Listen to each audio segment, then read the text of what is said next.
Live right now. Hi, I'm Ron Shultz, and I spent over 20 years in the military.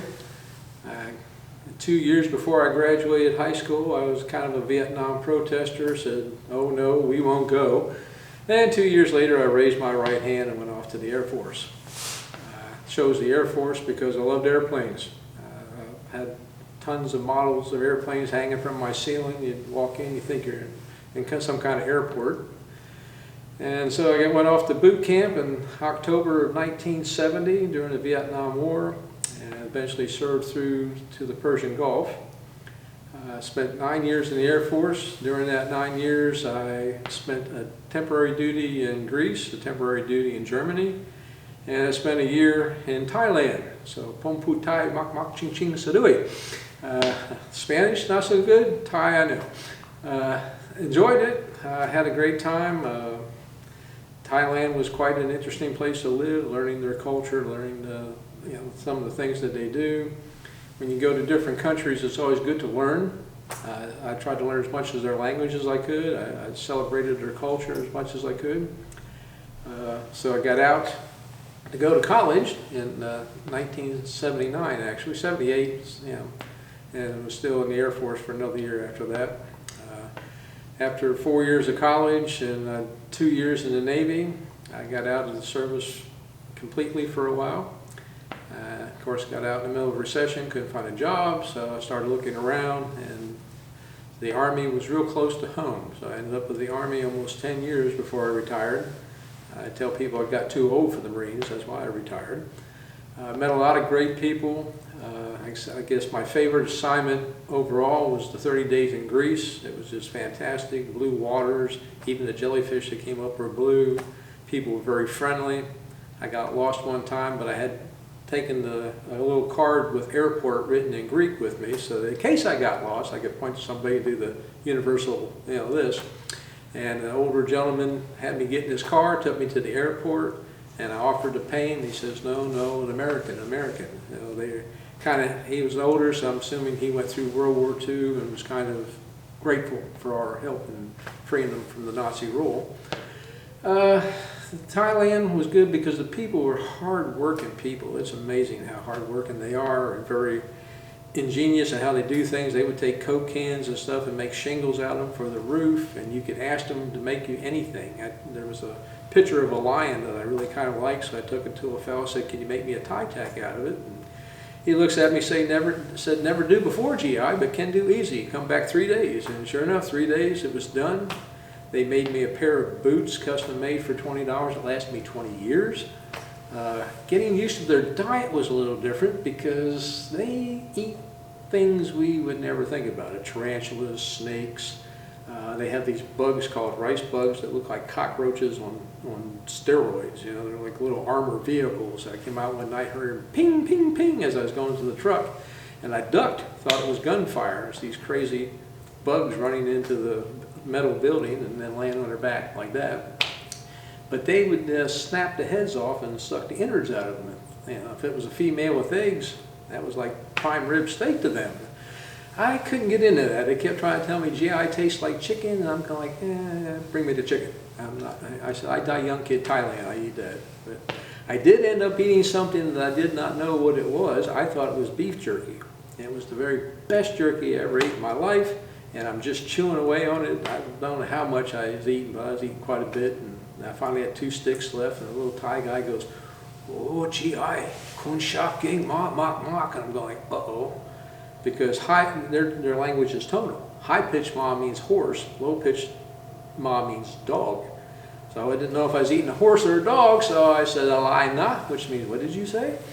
And he said, ma. I said, ha, I'm eating a dog. And I love dogs. And I thought, well, I had 2 sticks left. I went and finished it off. I didn't start scratching behind my ear or howling at the moon. I wrote my wife, said, tell your brother-in-law to fatten up the collie.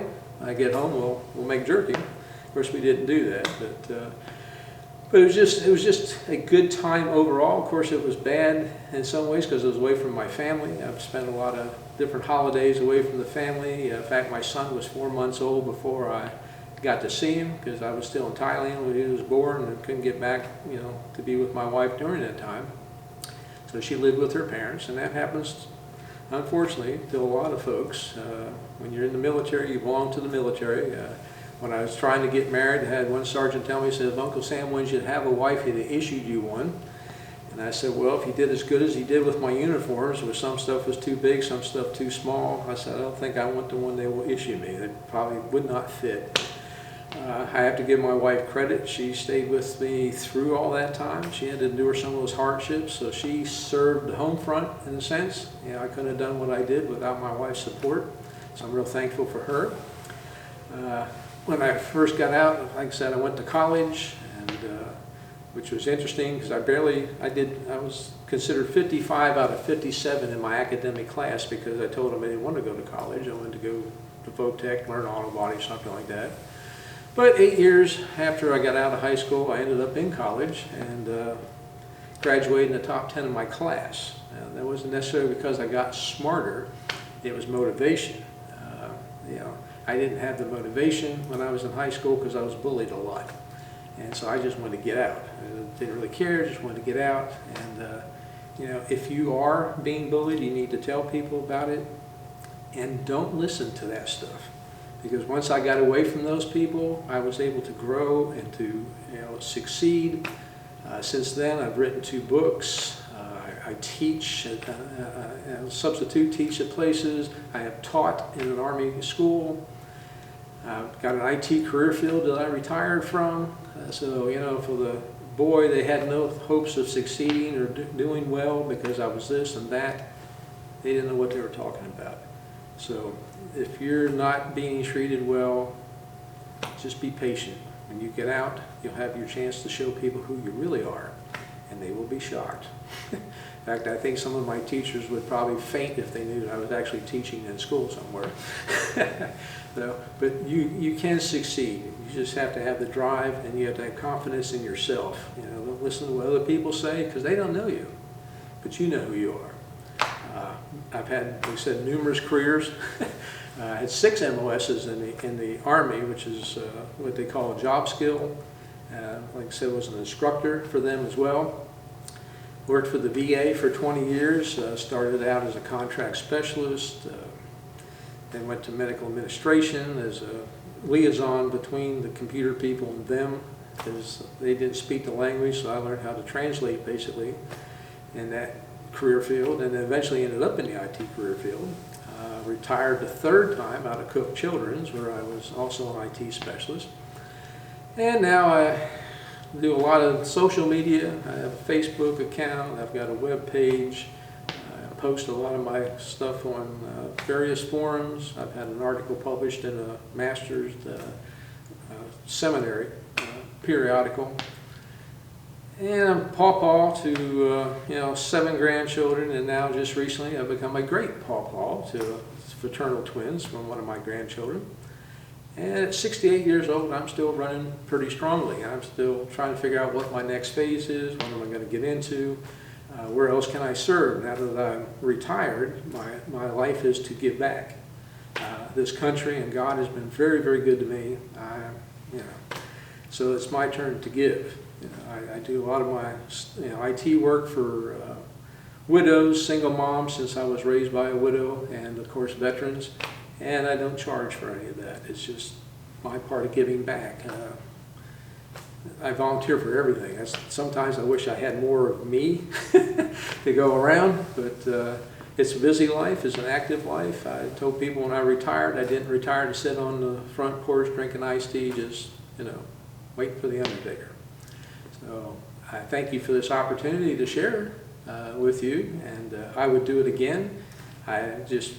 I tell people all the time that I can still do most of my jobs I did in the military, so if they would send me to Fort Hood, I would raise my right hand and do it again. And there's only a couple of things I've done right in my life, and that was serve my country, marry my childhood sweetheart, and get right with God. So again, thank you for this opportunity. I wish you great success in your teacher as you continue your education. Study hard, do well.